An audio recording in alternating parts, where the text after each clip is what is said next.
Baik, ketemu lagi dengan Pak Roes di sini dalam channel Proyek Kewarganegaraan.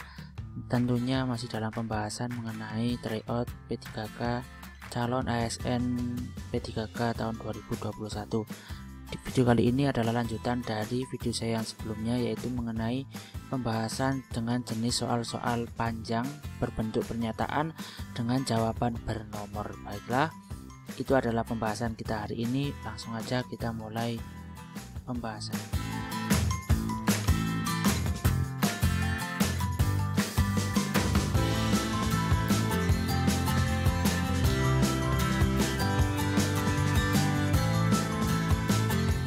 Baik, soal nomor 1.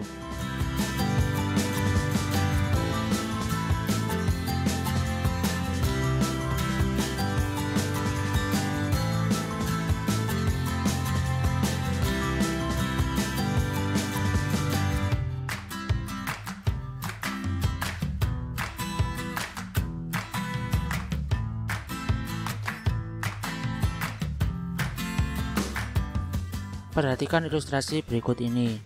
Dilihat dari substansinya, dalam K13 standar isi PPKN di sekolah tingkat pertama dan atas secara pedagogis menitik beratkan pada persoalan atau isu-isu kewarganegaraan dikarenakan mata pelajaran PPKN berjadikan 1. Dinamis dan berorientasi pada kehidupan sosial. 2. Real dan sesuai perkembangan zaman. 3.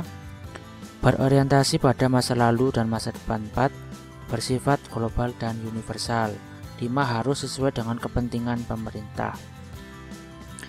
Berdasarkan ilustrasi di atas, PPKN harus mewadahi peserta didik untuk memahami berbagai isu-isu kewarganegaraan ditunjukkan pada angka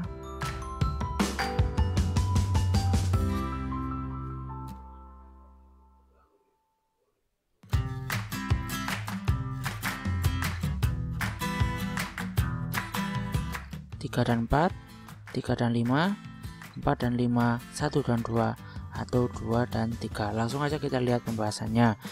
Sebagaimana sifat pembelajaran pendidikan Pancasila dan kewarganegaraan yang dinamis, saya akan menggunakan pen biar jelas.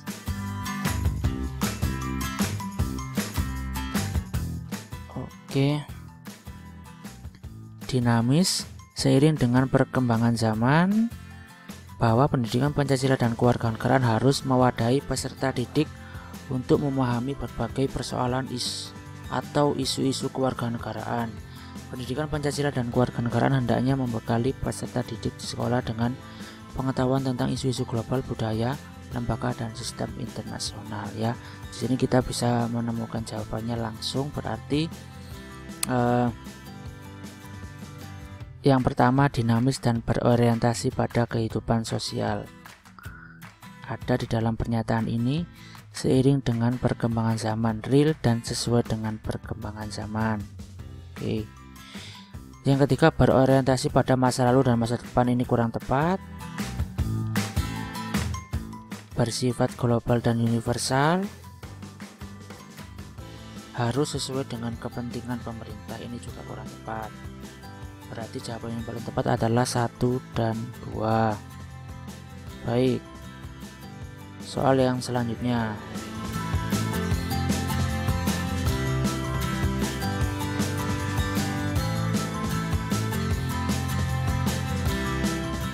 Perhatikan pernyataan.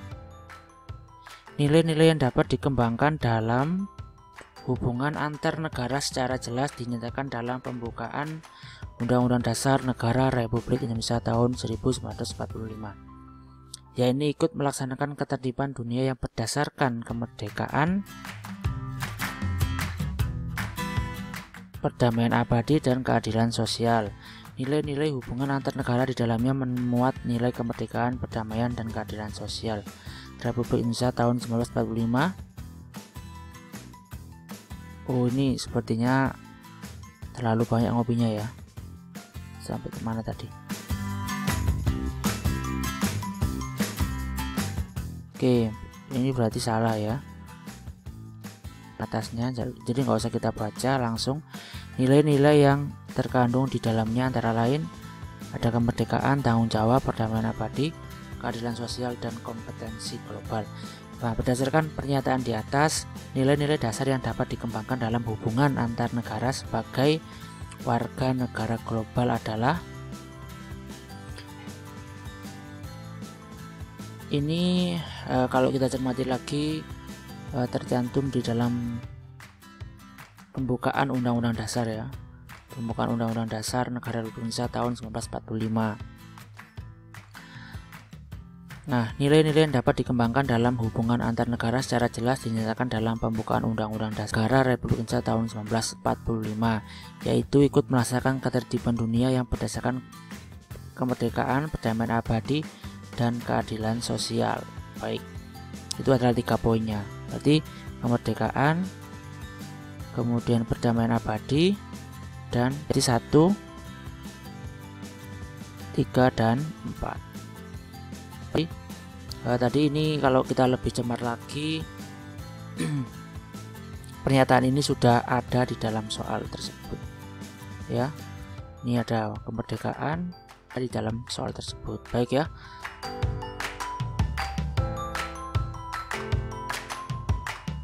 Soal yang selanjutnya,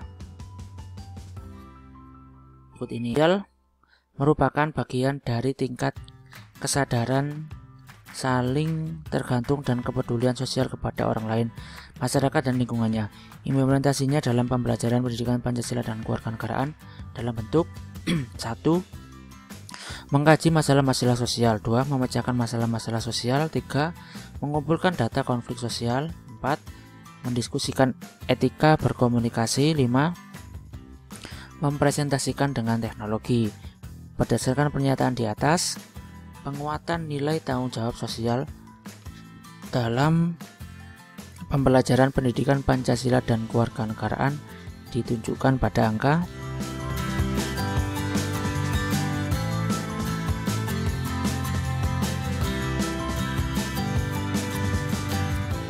1 dan 5.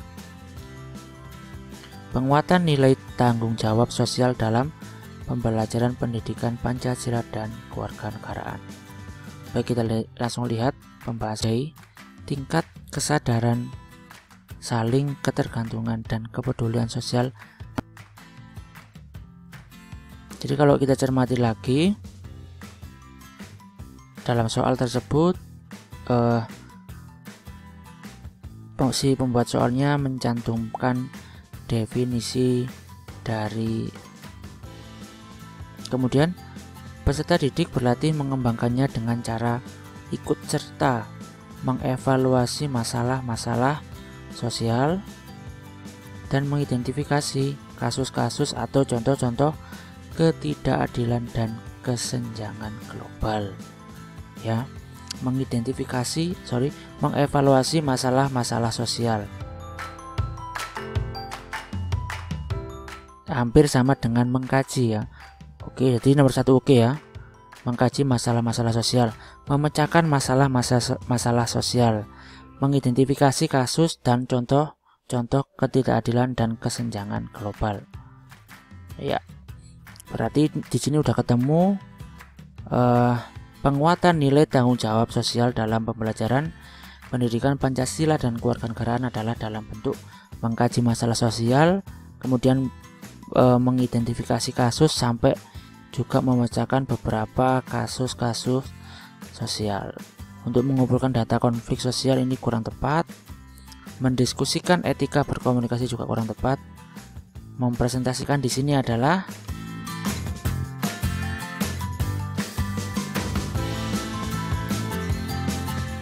ya, jadi yang ditanyakan di sini adalah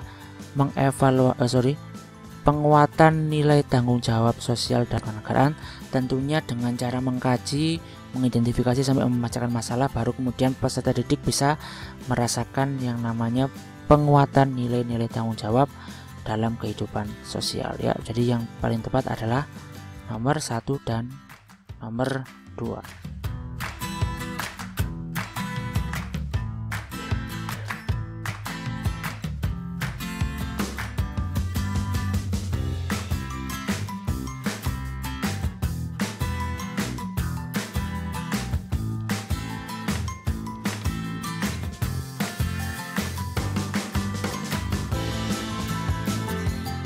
Baik, itu tadi adalah pembahasan mengenai soal-soal panjang dengan bentuk pernyataan dengan jawaban-jawaban bernomor. Saya harapkan Bapak Ibu guru semuanya bisa memahami dan bisa mempelajari apa yang sudah saya bahas hari ini, dan juga semoga bermanfaat untuk Bapak Ibu guru semuanya. Dan mohon maaf apabila ada sesuatu penjelasan yang kurang, dan mungkin dari segi jawaban saya tadi Bapak dan Ibu guru ada yang kurang setuju, boleh silakan panjenengan koreksi di kolom komentar. Terima kasih telah menonton video ini. Saya ucapkan terima kasih sekali lagi. Jangan lupa untuk di-share dan jangan lupa untuk di-subscribe untuk yang belum subscribe, dan nyalakan notifikasinya, nyalakan loncengnya biar tidak ketinggalan video-video terbaru dari channel Project Kewarganegaraan ini. Terima kasih. Saya akhiri, wassalamualaikum warahmatullahi wabarakatuh.